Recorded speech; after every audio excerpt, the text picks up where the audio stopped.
Scene script. Usually, touching or rubbing the nose with the index finger is also a sign of suspicion or secrecy. Think briefly about someone you know who usually falls into this posture. You will find that he is goal-oriented according to him. He enjoys competition. You need to recognize others' gestures and feelings to avoid becoming a cause of difficulty. You should know these basic body language signs of your child, employee, boss, customer, or any unknown person. Because with this, you will be able to talk openly with them, and people will be able to connect well with you. People who deliberately want to hide their talk, keep their hands on their mouths, and talk at a distance of 6 to 12 inches from the listener. This signals that they are nervous. Holding one hand behind the back and squeezing it tightly while the other hand grasps the wrist or arm is a standard method of self-control. Body language is a very powerful tool. We had body language before we had speech, and apparently 80% of what you understand in a conversation is read through the body, not the words. We will learn about the book, Read People Like a Book, written by Patrick King. It will help to learn about people's behavior from their body language. This book is an excellent guide to understanding human psychology and nature. With this, you will understand the mentality of yourself and others through small signals of your daily life. Patrick King is an international bestseller author and social skills coach. His learnings are so practical because he writes them with the help of different sources of scientific research, academic experience, coaching, and real-life experience. The art of reading people is an essential part of understanding human nature. Think of it like a cheat code that will help you see people's actions and words for what they do and say. To understand the book quickly, we have explained its important lessons one by one in 13 chapters. But before you get lost in this video, if you have come to our channel for the first time, then subscribe to the channel.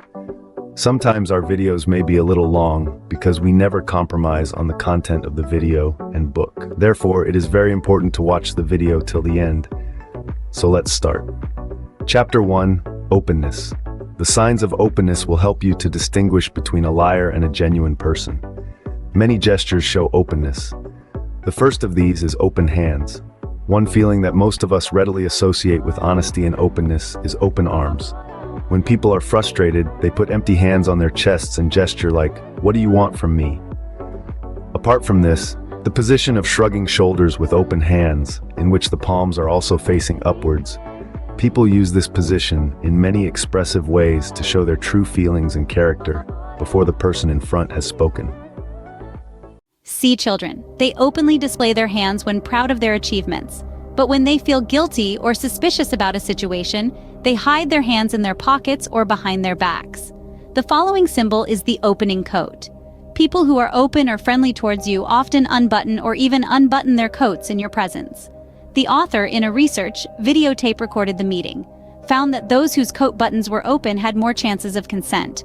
The one who has just changed his mind to agree with your words will spread his arms and unbutton his coat. Keeping him in the same posture can achieve your mutual purpose more quickly. You may have noticed the come together sign at times when the conversation was going well, in which the person sitting in the group unbuttons his coat, opens his legs, and moves to the edge of the chair closer to the desk or table. This signal occurs in most cases during a verbal conversation that shows a mutual agreement, a solution, or generally a positive expression of working together for both needs. Chapter 2, Defensiveness. Every player knows the umpire's gesture of crossing his arms on his chest. In this, the referee wants to say that he is ready to defend his decision. Talk to another umpire about it. Also, crossing the hand on the chest as a defensive gesture indicates to the player that you have argued too much, so now I do not want to get into it. The cross-arm position is common in our daily lives and is used worldwide to show defensiveness. Very young children cross their arms when neglecting their parents' instructions. In this position, people try to make their mindset opposite to any sudden attack or fixed thing.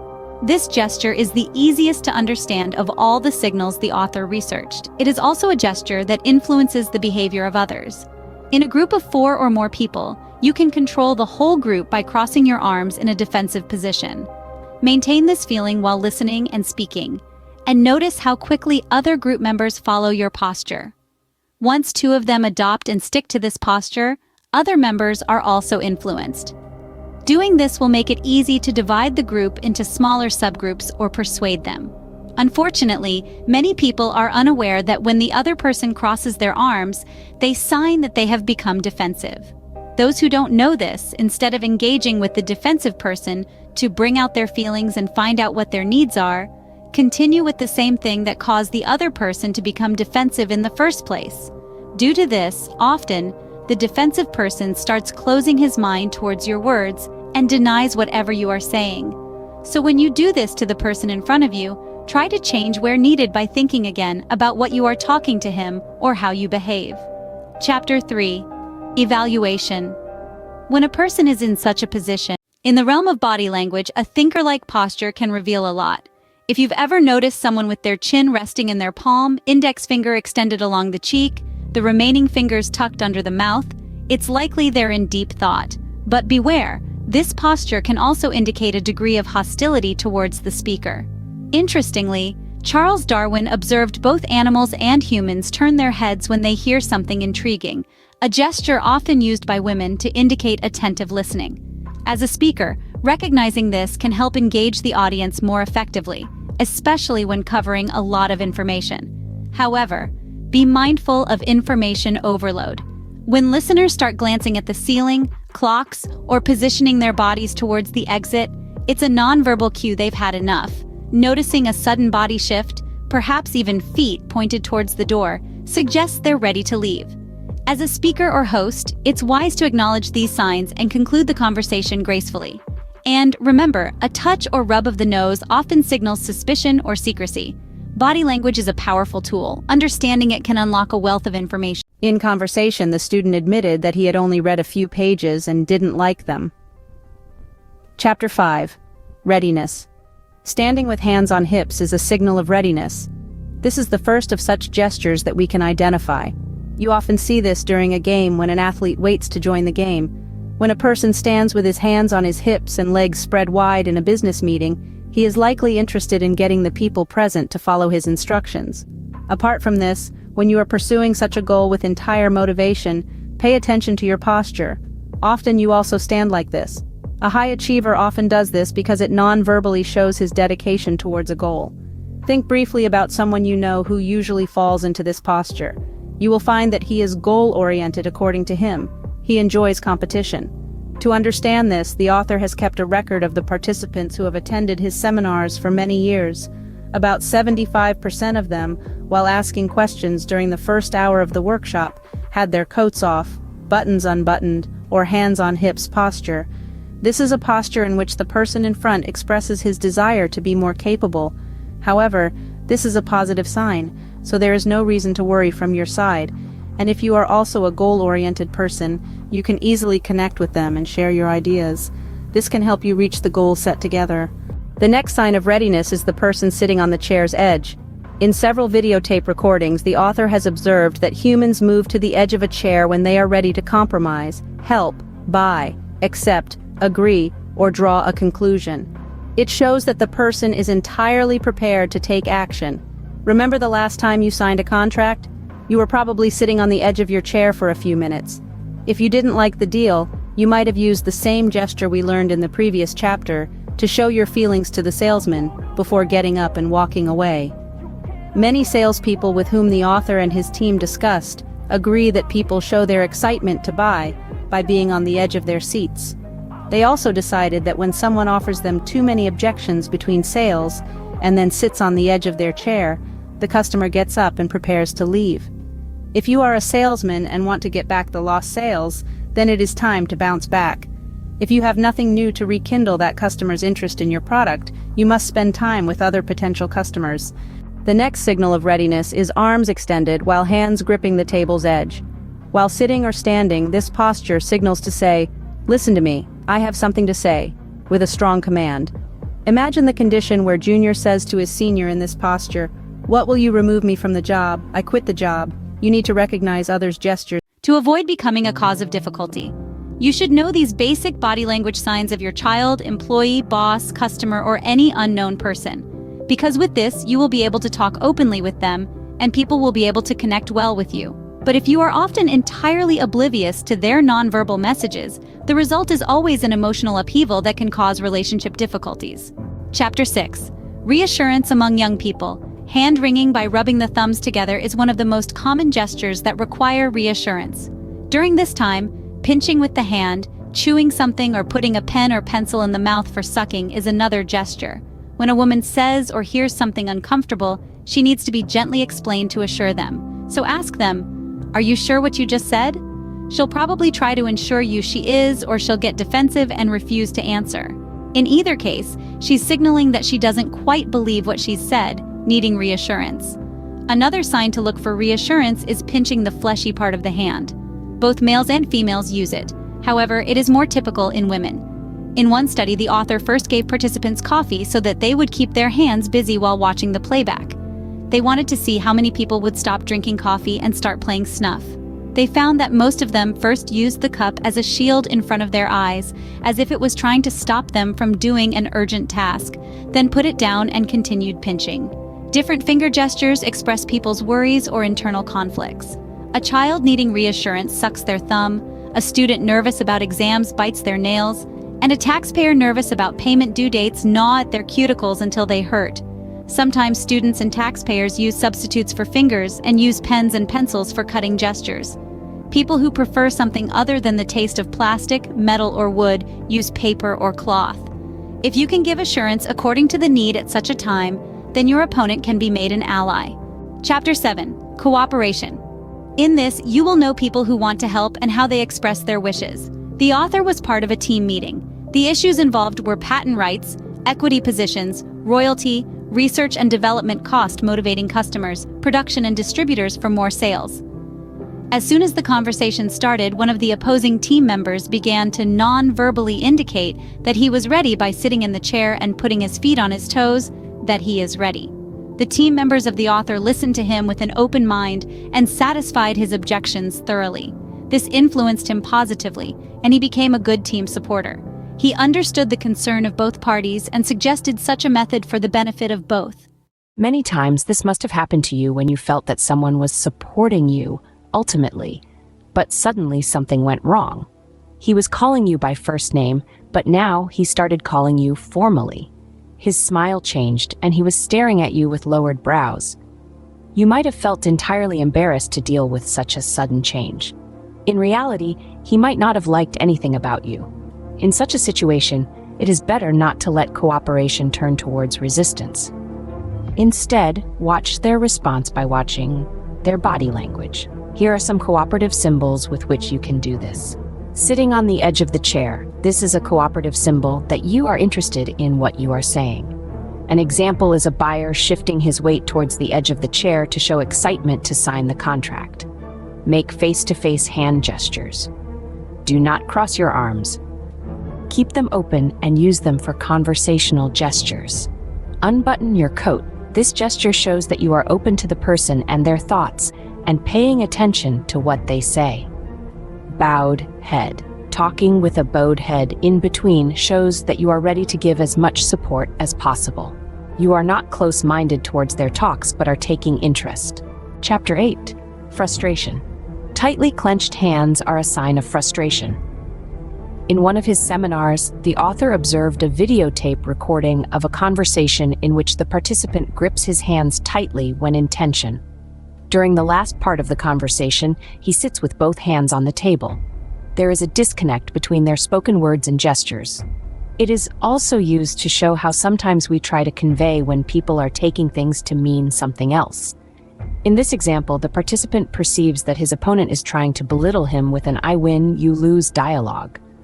Trying to reduce his importance by talking like this, so he clenches his hands, stares at his opponent, puts his body in attack mode and crosses his legs, and tries to say, "I am open-minded and want to settle this." His opponent feels that his verbal communication contradicts his beliefs and does not believe what is displayed. He gets false confidence and responds by trying even harder to win the conversation. This method of his proves to be wrong because increased aggression increases the fear of the person in front. At this point, the frustrated person either ends the conversation or becomes very angry. but the situation can worsen when you do nothing positive to improve it. In this case, the speaker or listener believed to be attacking should have tried to remove the doubt in the other person's mind. Those who try to convince others by holding their hands tightly do not get much success. In such a situation, you need to give comfort or assurance to the frustrated person to reach a mutual agreement. Sitting in a steepled position. This gesture is made when people interlace their fingers and form something like a church steeple. It means you are feeling confident, satisfied, and proud. It shows that you have complete confidence in what you are saying. There are two types of stippling, open and covert forms. Women typically use the confidential form or lower stippling gesture. She keeps her hands in her lap while sitting or folds her fingers together instead of a belt while standing. The more important you feel, the higher you raise your hands. Another way of stippling is when the hands are more closely joined. This signals shows more confidence. Sitting with feet on the desk is also a sign of looking confident. People who put their feet on things show non-verbal dominance or ownership. Bosses often do this. You must have often seen car owners touching their car or leaning towards it while talking to someone about their car. It is also a signal that they are showing ownership over their vehicle. Apart from this, you must have often seen couples keeping their hands around their partner's waist. They want to say non-verbally that only they have authority over that person and no one else. This gesture shows not only ownership but also love. People who deliberately want to hide their talk keep their hands on their mouths and talk at a distance of 6 to 12 inches from the listener. This signals that they are nervous. Also, sometimes, in nervousness, a person places his elbows on the table or desk, forms a pyramid with his forearms, and places both hands together directly in front of his mouth. He keeps this posture not only while talking, but also while listening. Such people play a cat and mouse game with the person in front of them. If you do not talk to them openly, they will also not speak openly because of shame. Apart from this, pulling the pants while sitting is also a sign of nervousness. The gesture of pulling the pants is related to the decision process. When a decision occurs in someone's mind, he pulls his pants more and starts shaking in his chair.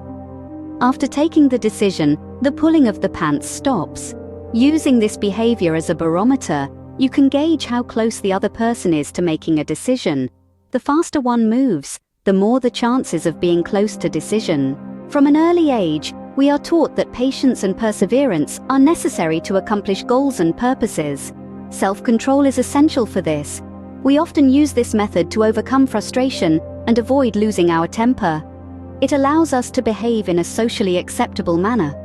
Holding one hand behind the back and squeezing it tightly while the other hand grasps the wrist or arm is a standard method of self-control.